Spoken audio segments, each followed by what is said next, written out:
Estamos considerando en nuestro estudio bíblico el libro de Levítico en el Antiguo Testamento.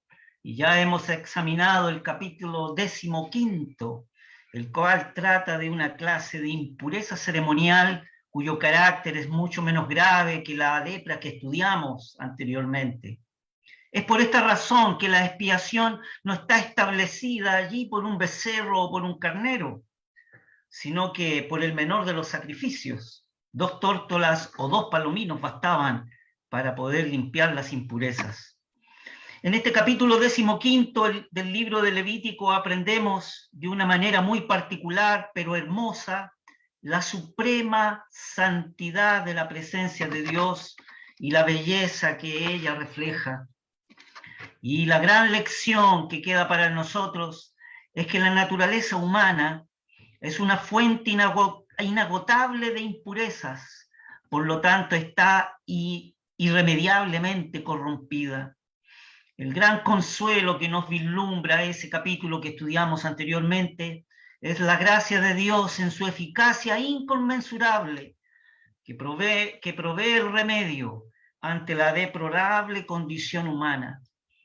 El agua y la sangre se manifestaban en el capítulo 15. El privilegio de ser limpiados y purificados con esa agua y esa sangre, en figura refleja primero la obra de Cristo en la cruz, dando el valor expiatorio de la sangre, y en segundo lugar la virtud purificadora y santificadora de la palabra de Dios, la cual está representada en aquella agua. Estos dos aspectos de la provisión divina le bastan a la gracia salvadora de Dios, cuyo efecto será una santidad personal y una pureza moral. Estas consideraciones del capítulo 15 que hemos observado nos lleva a mirar el evento descrito allí en Mateo 9, lectura que hemos leído al comienzo de nuestra reunión. Podríamos volver a leerla para poder recordarla. Mateo 9, desde el texto 18 al texto 26, dice así. Está hablando el Señor Jesús, y hablando Él estas cosas a ellos, a los discípulos. Antes estaba recriminando precisamente a los fariseos y le había hablado de una parábola acerca de los paños y los odres. Entonces, hablando Él estas cosas a ellos, he aquí vino un jefe principal de la sinagoga, y la adoraba diciendo: mi hija es muerta poco ha, mas ven y pon tu mano sobre ella y vivirá. Y se levantó Jesús y le siguió y sus discípulos. Y he aquí una mujer enferma de flujo de sangre, 12 años había.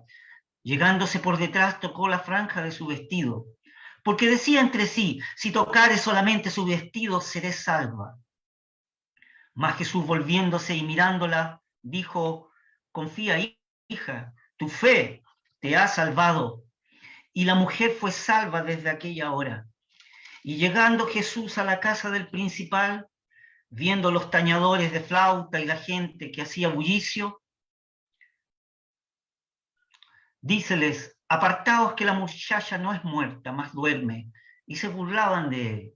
Y como la gente fue echada afuera, entró y tomóla de la mano, y se levantó la muchacha, y salió esta fama por toda aquella tierra. Que el Señor bendiga su palabra. La verdad que el acontecimiento que relata Mateo es un doble milagro del Señor. Ciertamente que lo que revela es mucho menor que los otros dos evangelistas, tanto Marcos como Lucas, los cuales agregan un mayor detalle a este evento que acabamos de leer. Siendo así, el propósito ciertamente es que, en breves palabras, Mateo habla lo suficiente para poner de manifiesto el poder divino del Mesías, el cual podía ejercer autoridad sobre la muerte y autoridad sobre la enfermedad.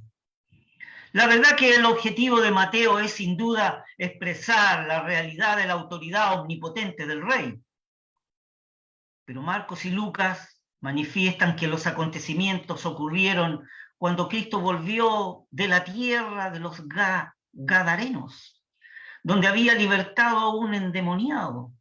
y desembarcó en la ribera occidental del mar de Galilea, posiblemente en la ciudad de Capernaum, la residencia habitual en el lado occidental del lago que tenía el Señor Jesús.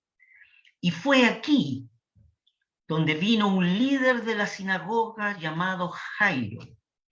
Era una persona destacada, este señor Jairo, por ser el principal de la sinagoga. El hombre tenía una grave situación familiar. Su hija estaba gravemente enferma y postrándose literalmente a los pies del Señor, le solicita que venga a su casa, pues su hija está a la muerte, es decir, agonizando, para que ponga sus manos sobre ellas y vivirá. Este es el trasfondo ante el evento que posteriormente acontecerá. Y ese es el evento que queremos destacar en esta noche, en nuestro estudio de hoy. Entre tanto que el Señor iba camino a la casa donde estaba gravemente la enferma de la hija de este señor Jairo, principal de la sinagoga, esta hija que tenía como 12 años, se produce un incidente con una mujer enferma. Fíjese que el griego koiné describe la enfermedad de esta mujer como hemorroisa. Sin embargo, Marcos y Lucas, los evangelistas, la describen como un flujo de sangre. Se trataba de una continua pérdida de sangre, y hacía ya 12 años, que esta mujer padecía esta enfermedad. Lucas, como médico, da detalles con más precisiones técnicas.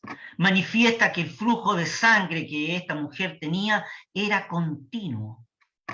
Y es muy probable que fuera una mujer acomodada, ya que se expresa que tuvo recursos para atenderse con médicos de la época, sin resultados positivos.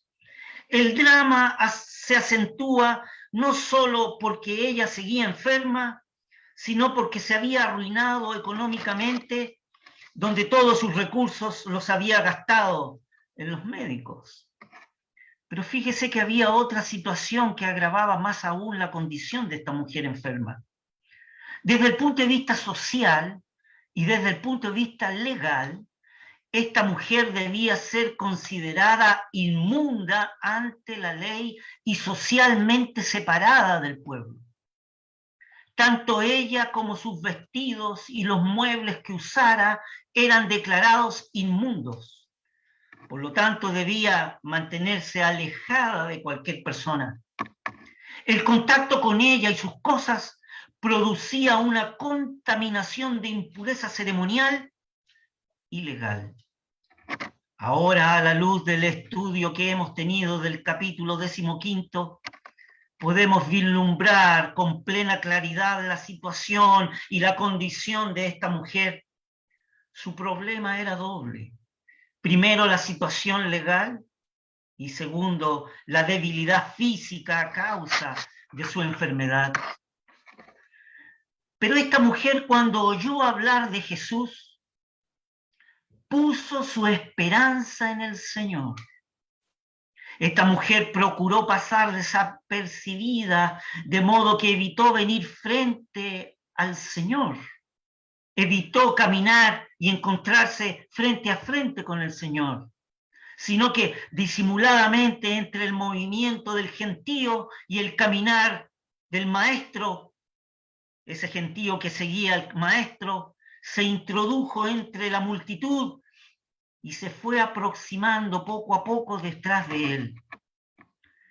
La causa de venir ocultándose era con toda probabilidad la enfermedad que le aquejaba por un lado y la legal contaminación a cuanto ellas tocase. Tal vez esa era la causa por la que no tocó directamente al Señor. No se atrevió a hacerlo. Abriéndose paso como pudo entre la multitud, se acercó por detrás de Cristo, extendió su mano, tocó el borde de su manto. Todo este actuar de esta mujer solo fue sostenida por su fe. La fe de la mujer enferma era una fe sólida, era una fe consistente. Consistía solo en la plena confianza en el poder del Señor Jesús. Mateo, en su breve relato, manifiesta que Jesús afirma haber salido poder de él.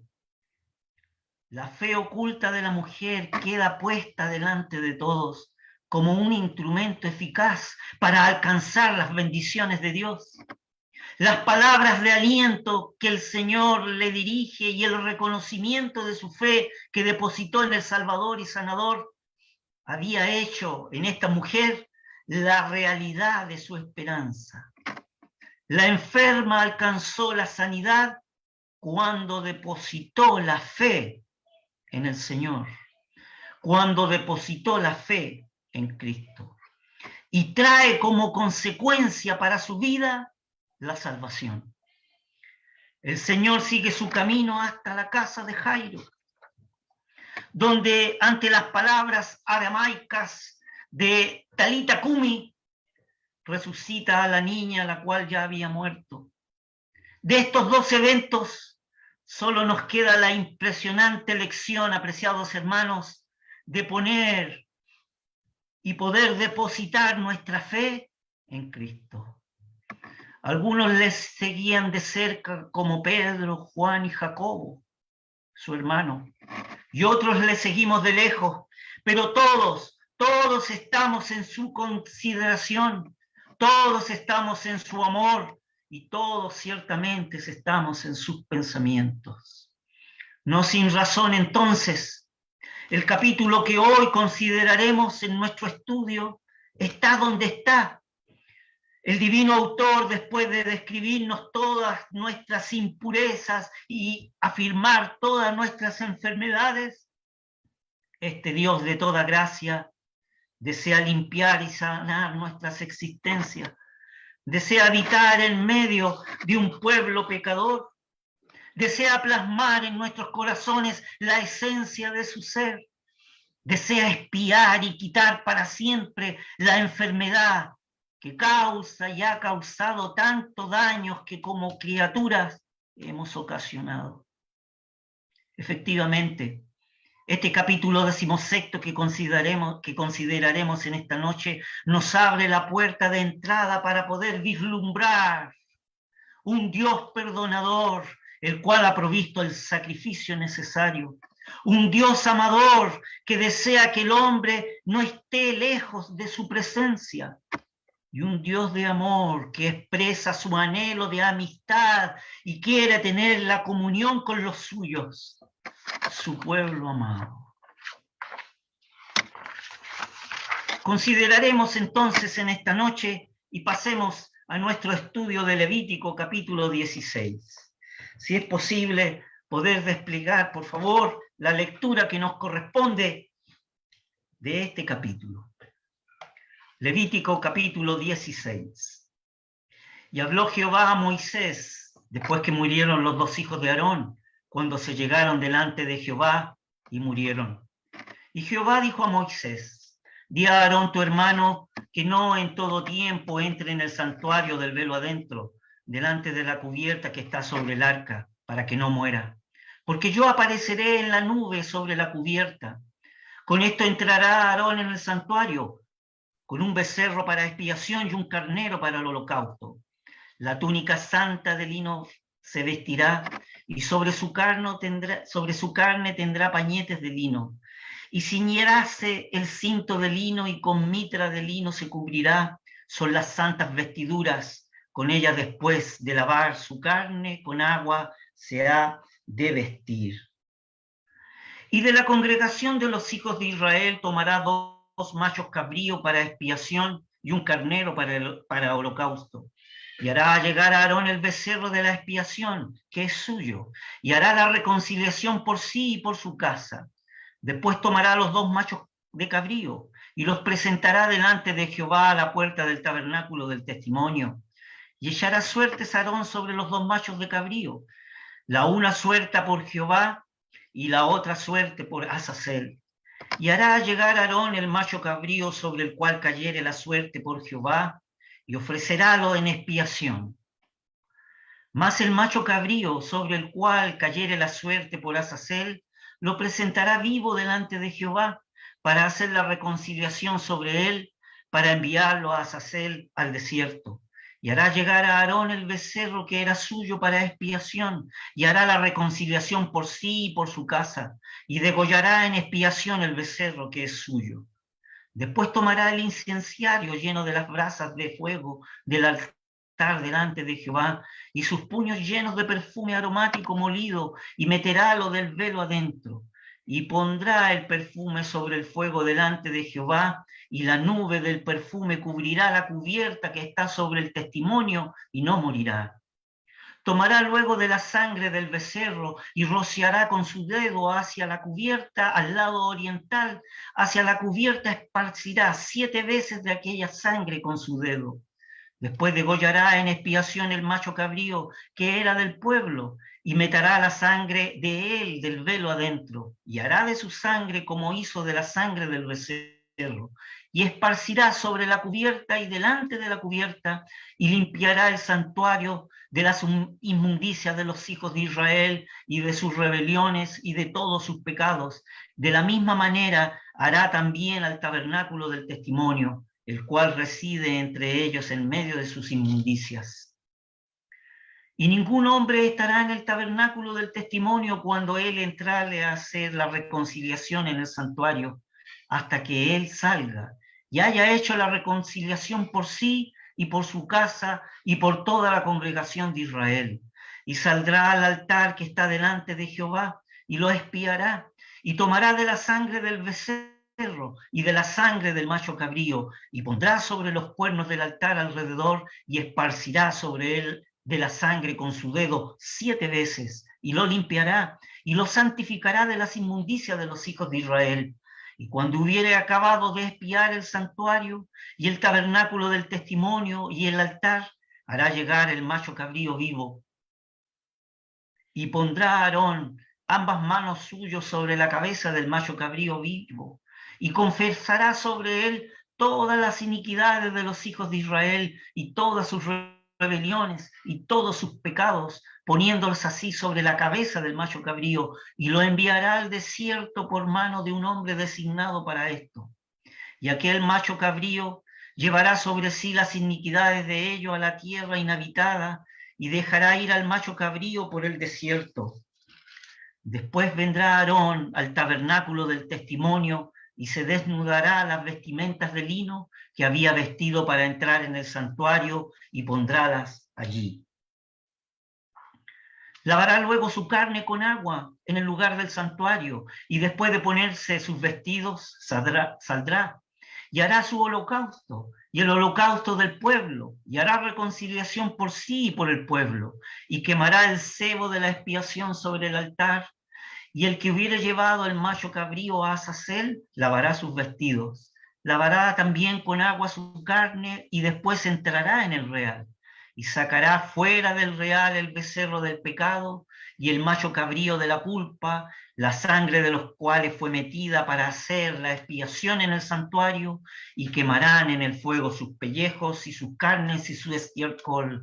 Y el que los quemare lavará sus vestidos, lavará también su carne con agua, y después entrará en el real. Y esto tendréis por estatuto perpetuo.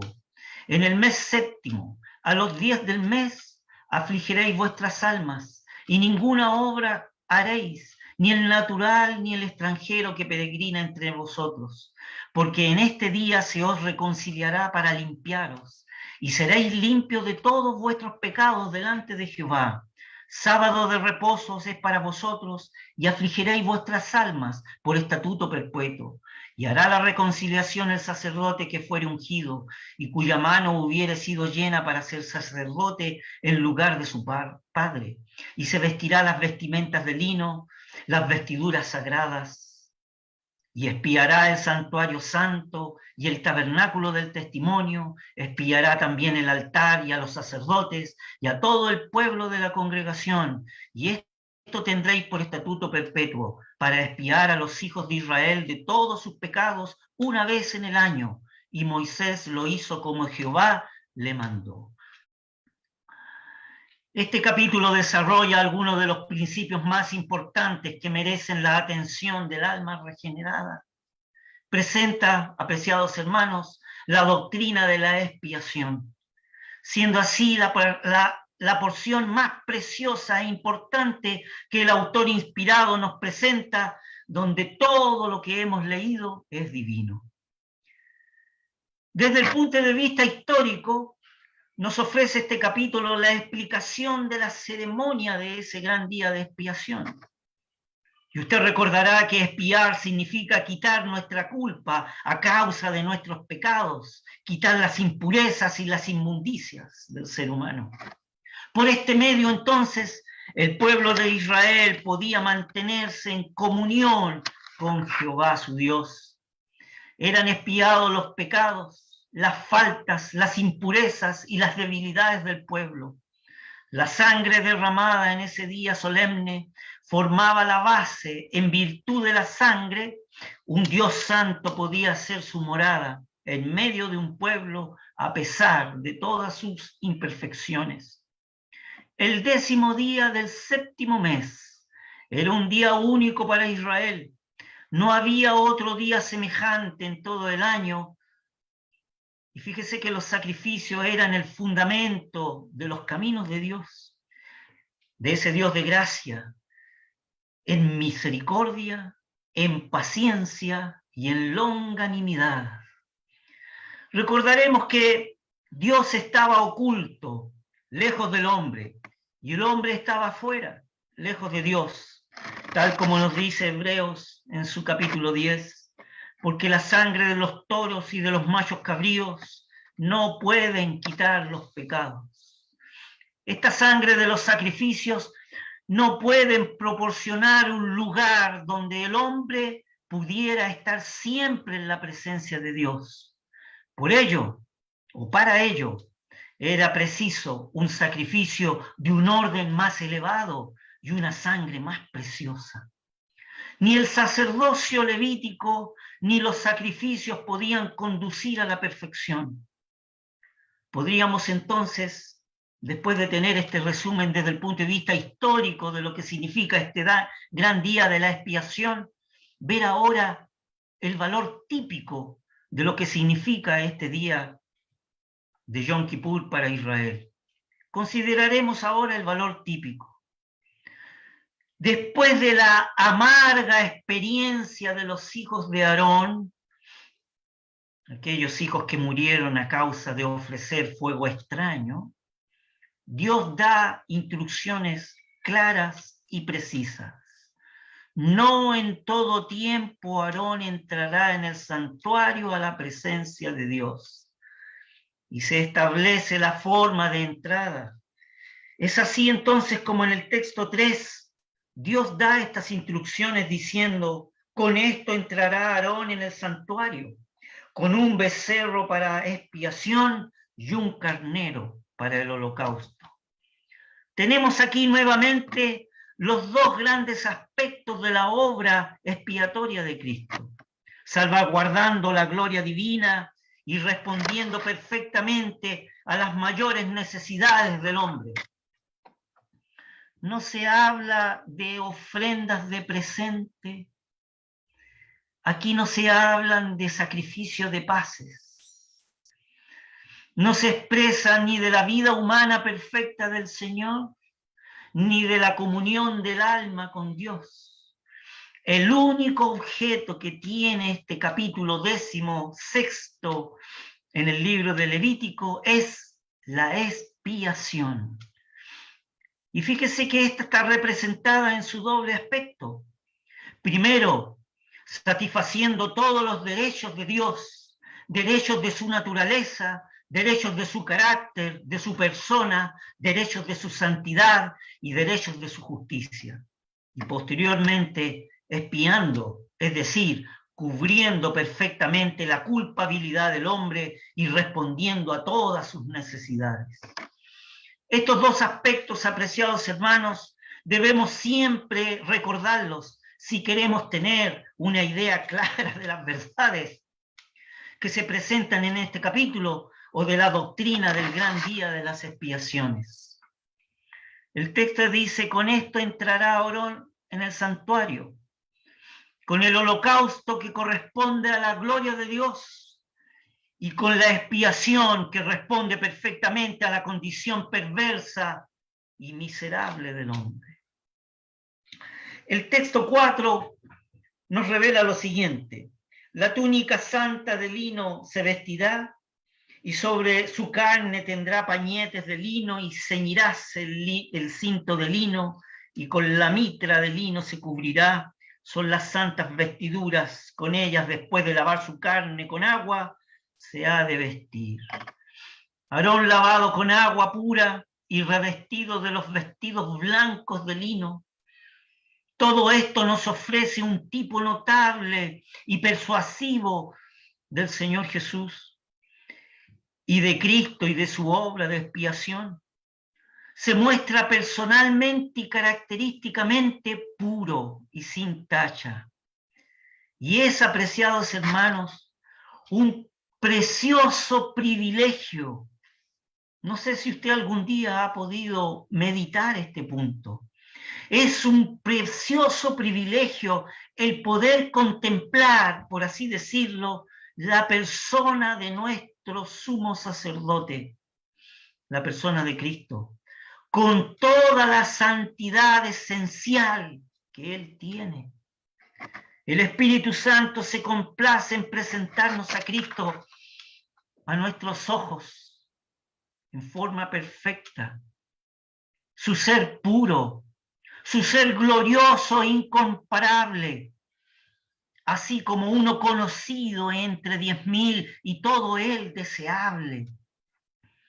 Esta es la visión que necesitamos tener de nuestro amado Señor. Y solo con los ojos de la fe lo podemos contemplar de esa manera, admirando su santidad y mirándolo entronizado y glorificado en los cielos, con su pureza, con su ternura, con su verdad, con su amor, con su paciencia, con su longanimidad. Fíjese que Él no tiene la necesidad de hacer o de llevar nada para ser puro y sin tacha. Lo es en esencia.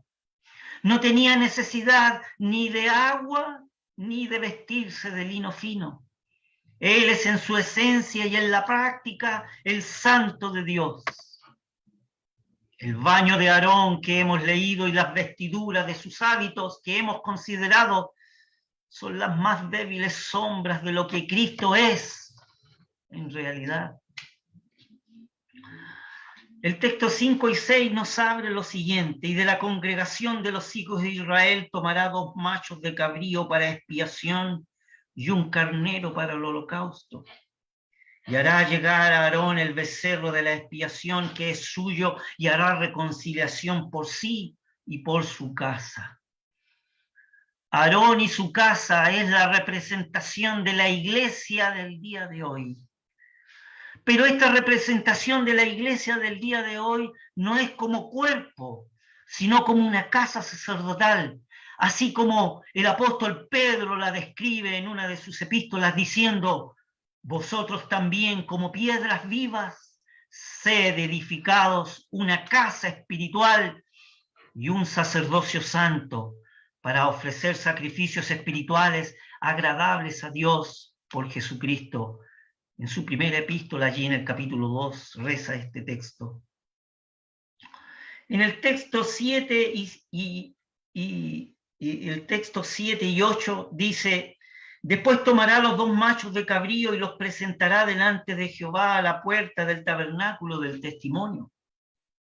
Y echará suertes a Aarón sobre los 2 machos cabríos, la una suerte por Jehová y la otra por Azazel. Los 2 machos cabríos representan 2 aspectos de los que hemos mencionado.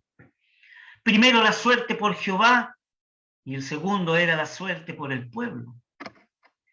Pero podríamos preguntarnos, ¿por qué se elegían 2 machos cabríos? Recordaremos algunas suposiciones. Primero, las características de estos machos cabríos. Primero, su olor era desagradable. Esto nos habla como símbolo lo ofensivo que es el pecado para Dios. Estos animales, los machos cabríos, eran animales irascibles, es decir, eran indomables. Y esto nos habla en figura de la fuerza que tiene el pecado en nosotros, en nuestras vidas, en el hombre. Y el macho cabrío es figura de la naturaleza caída del hombre, cuya naturaleza es indómita, incontrolable, no obedece a Dios, no se sujeta a Dios. Y esta es la ilustración de los reprobos, es decir, de una persona condenada por su heterodoxia religiosa. ¿Y qué significa heterodoxia? Uno que se aparta de la doctrina de la palabra de Dios. Entonces los machos cabríos son una ilustración de los reprobos. Y esto en oposición de las ovejas. Y las ovejas representan al creyente en el Señor. Las ovejas oyen su voz, siguen al pastor, son sujetas, son pacíficas y son de buen olor. Fíjese que el primer macho cabrío tipifica la muerte de Cristo como aquel en quien Dios ha sido perfectamente glorificado respecto al pecado en general. Por eso se expresa la suerte por Jehová. Y el segundo macho cabrío, el cual caía la suerte por Azazel, nos presenta otro aspecto de la muerte de Cristo en su aplicación a los pecados del pueblo, los cuales eran remitidos lejos de la presencia de Dios. Se nos presenta además la preciosa verdad de que la sangre del macho cabrío degollado, al igual que la del becerro, esta era esparcida encima y ante el trono de Jehová, a fin de mostrar que todas las exigencias de ese trono estaban satisfechas por la sangre de la expiación y que esta misma respondía ampliamente a todas las exigencias de la administración moral de Dios. Así podemos leer el texto 11 al 13 que dice: mas el macho cabrío sobre el cual cayere la suerte por Azazel, lo presentará vivo delante de Jehová para hacer reconciliación sobre él y para enviarlo a Azazel al desierto. Y hará llegar a Aarón el becerro que era suyo para la expiación y hará reconciliación por sí y por su casa y degollará en expiación el becerro que es suyo. Después tomará el incensario lleno de brasas del fuego del altar delante de Jehová y sus puños llenos de perfume aromático molido y meterálo del velo adentro y pondrá el perfume sobre el fuego delante de Jehová y la nube del perfume cubrirá la cubierta que está sobre el testimonio y no morirá. Aquí tenemos una presentación muy clara y admirable. La sangre de la expiación es llevada dentro del velo, al lugar santísimo, y rociada sobre el trono de Dios, del Dios de Israel. La nube de la presencia divina estaba allí a fin de que Aarón pudiera comparecer en la presencia divina inmediata de la gloria y no morir.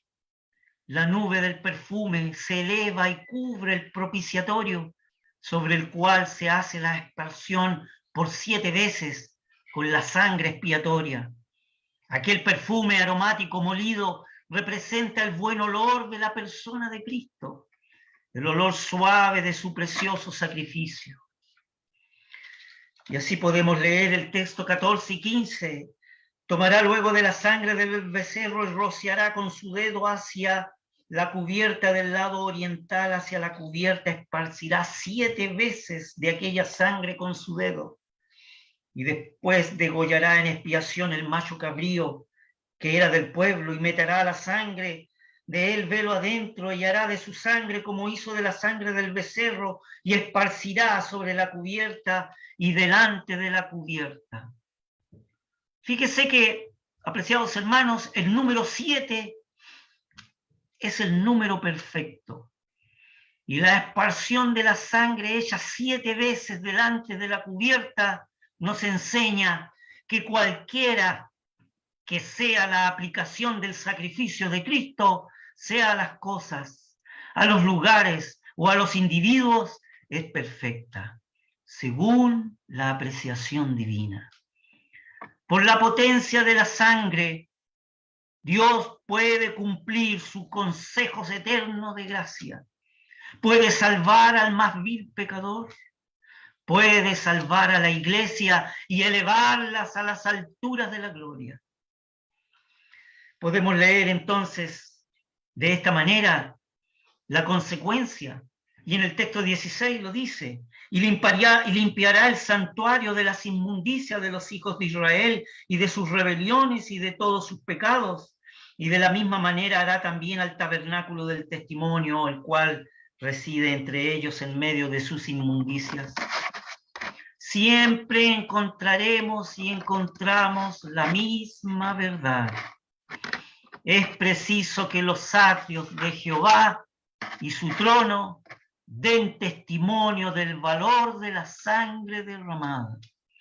El tabernáculo en medio de las impurezas de Israel estaba y está protegido por todos los lados y por los divinos recursos de la expiación. Y así como dice el texto 17, y ningún hombre entrará en el tabernáculo del testimonio cuando entrare a hacer la reconciliación en el santuario, hasta que él salga y haya hecho la reconciliación por sí y por su casa y por toda la congregación de Israel. Era necesario que Aarón ofreciese un sacrificio primeramente por sus pecados y posteriormente por el pueblo. No podía entrar al santuario más que en virtud de la sangre derramada. Los textos 20 al 22 que expresan: y cuando hubiere acabado de expiar el santuario y el tabernáculo del testimonio, y el altar hará llegar el macho cabrío, y pondrá Aarón las ambas manos suyas sobre la cabeza del macho cabrío vivo, y confesará sobre él todas las iniquidades de los hijos de Israel, y todas sus rebeliones y todos sus pecados, poniéndolos así sobre la cabeza del macho cabrío, y lo enviará al desierto por mano de un hombre destinado para esto. Y aquel macho cabrío llevará sobre sí todas las iniquidades de ellos a tierra inhabitada, y dejará ir el macho cabrío por el desierto. Aquí tenemos el segundo asunto ligado a la muerte de Cristo, es decir, el completo y final perdón de su pueblo. Si la muerte de Cristo constituye la base de la gloria de Dios, constituye entonces también la base del perdón perfecto de los pecados de todos los que ponen en ella su confianza. Este último aspecto de la expiación, apreciados hermanos, es un aspecto secundario e inferior. Y aunque en nuestros pobres corazones sean propensos a considerar que el aspecto más elevado de la cruz es nuestra salvación, pero no.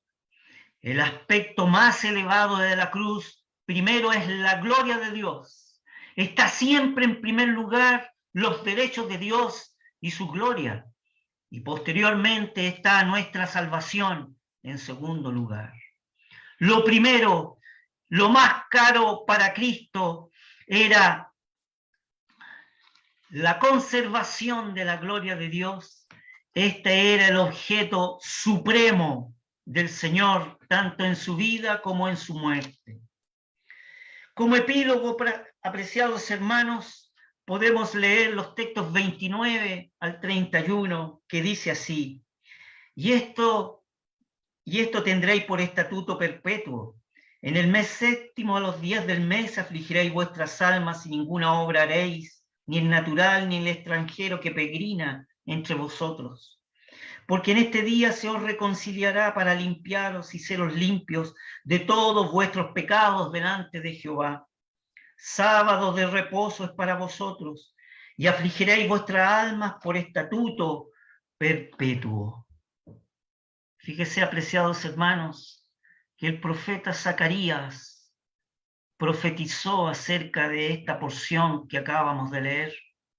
Allí en Zacarías, el capítulo 12, él manifiesta en los textos 10 y 11 y dice: y derramaré sobre la casa de David y sobre los moradores de Jerusalén espíritu de gracia y de oración, y mirarán a mí, a quien traspasaron, y harán llanto sobre él como llanto sobre unigénito, afligiéndose sobre él como quien se aflige sobre primogénitos. Y en el capítulo 13, en el texto 1 de Zacarías dice: y en aquel tiempo habrá manantial abierto para la casa de David y para los moradores de Jerusalén, para el pecado y la inmundicia.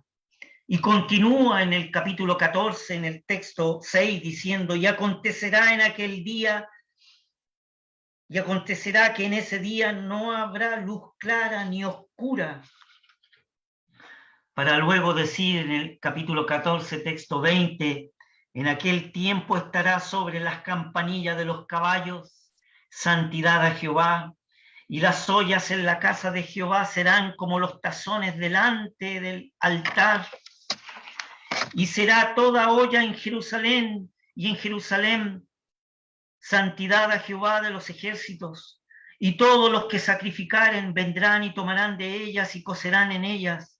Y no habrá más cananeo alguno en la casa de Jehová de los ejércitos en aquel tiempo. Será el verdadero sábado de reposo, o el sabbat de reposo, un día hermoso para Israel.